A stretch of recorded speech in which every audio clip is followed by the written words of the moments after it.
Before you turn off the video, I have to confess something. Just last month, my son called saying he'd be stopping by in 10 minutes, and my heart just sank. My kitchen counters were covered, there was a pile of mail on the dining table, and I just felt, I felt embarrassed. I felt like my home wasn't the welcoming place I wanted it to be, and I was just tired of always feeling one step behind, constantly playing catch up. It's an awful feeling, isn't it? If that sounds even a little bit familiar, I want you to stick with me through this video, because the last tip I'm going to share is the one that truly changed my entire week, not just my kitchen. Hello everyone, and welcome. Today we aren't talking about scrubbing floors for hours or deep cleaning the attic. Let's be honest, who has the energy for that every day? No, today is about the little things. We're talking about those tiny, almost invisible habits that keep a home feeling clean and cozy, even when you have a million other things to do. It's not about one big cleaning day anymore. It's about making life easier. It's about being able to say, "Come on over," when someone calls and actually mean it. If you enjoy these kinds of practical, real-life tips, I hope you'll consider sticking around our little community here. We have a good time, and we learn a lot from each other. I'm so glad you're here with me. It feels like we're just having a chat over a cup of tea.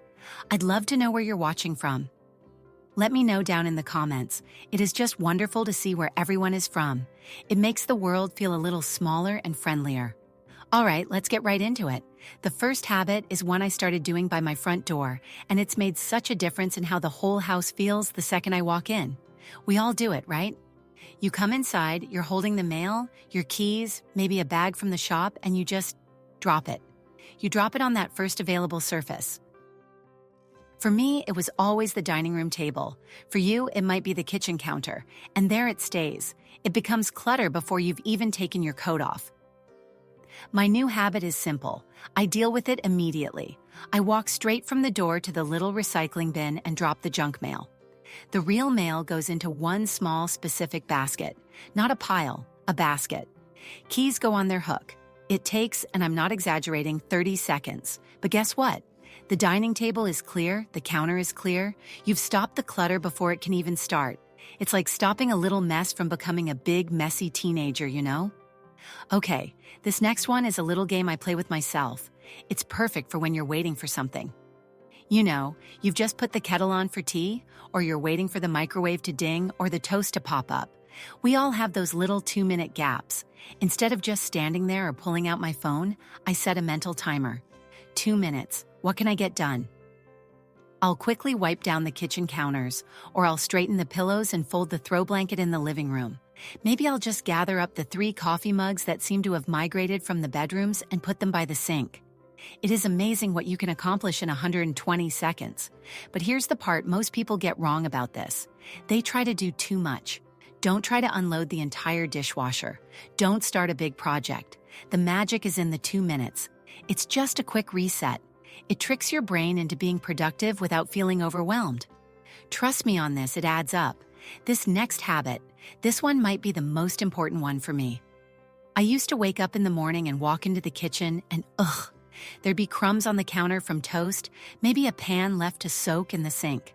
It just started the whole day on a sour note. It felt like I was already behind. So now, every single night before I settle down to read or watch my show, I shut down the kitchen.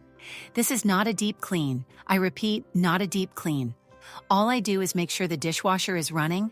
I wipe down the counters and the stovetop, just a quick swipe with a damp cloth, and I make sure the sink is empty and clean. Waking up to a clean sink, it's just the best feeling. It's like giving your future self a gift. It tells your brain, everything is calm, everything is ready. It makes that first cup of coffee in the morning feel 10 times better. All right, let's talk about mail and paper again because it's a monster, isn't it? This is the one-touch rule. It's simple. You try to touch a piece of paper once. When you bring the mail in, you deal with it then. You don't put it on the counter for later. Later becomes a pile. Later becomes a whole Saturday afternoon project. No, you stand by the recycling bin. Junk, gone. Bill, open it, mark the due date if you need to, and put it in the one spot where bills go.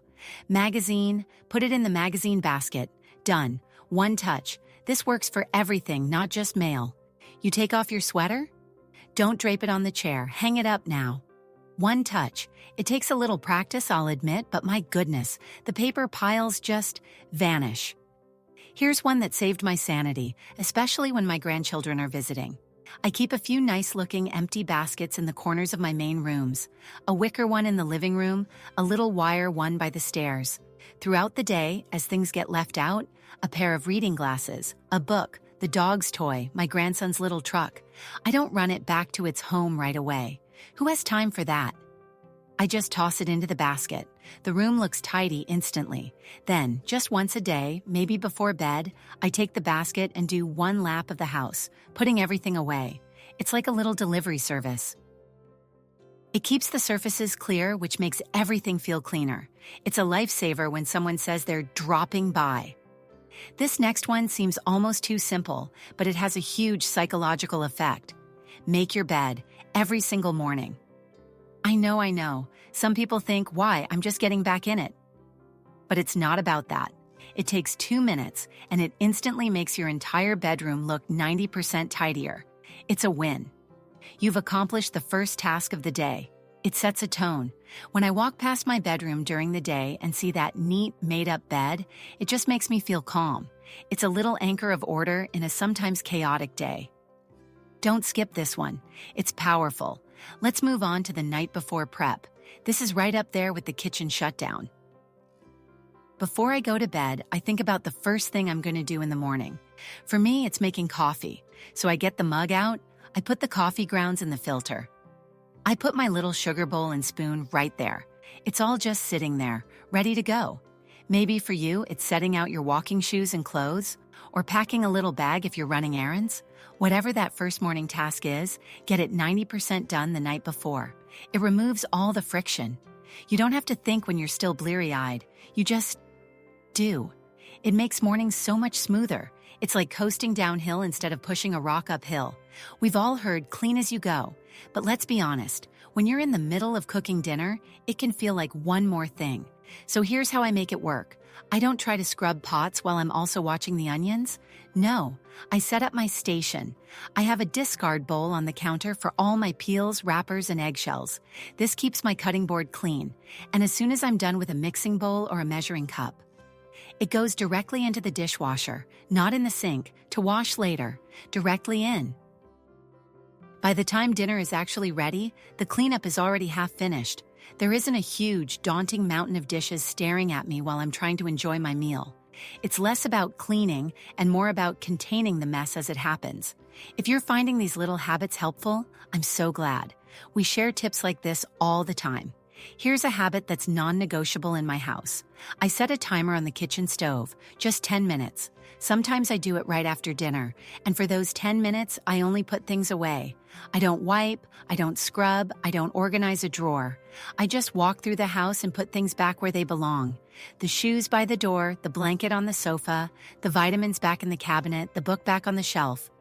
You would be floored by how much you can reset your entire home in just 10 minutes. It's not overwhelming, and it prevents that slow, creeping clutter that suddenly takes over. It's just maintenance, like brushing your teeth, but for your house.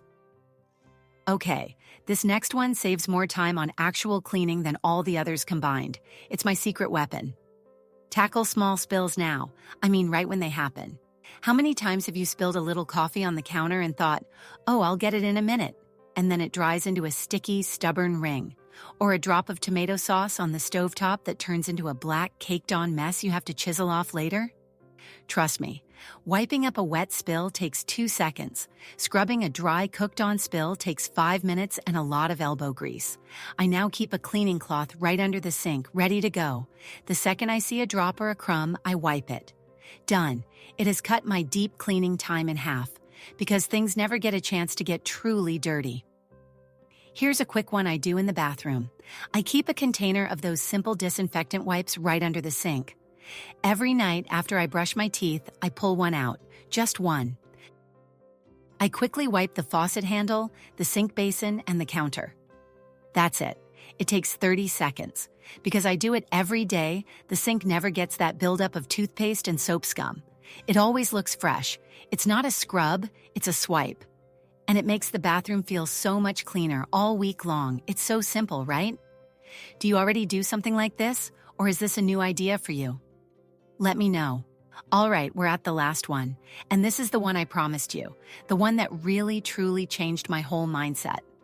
It's not even really a habit. It's a new way of thinking. That's it.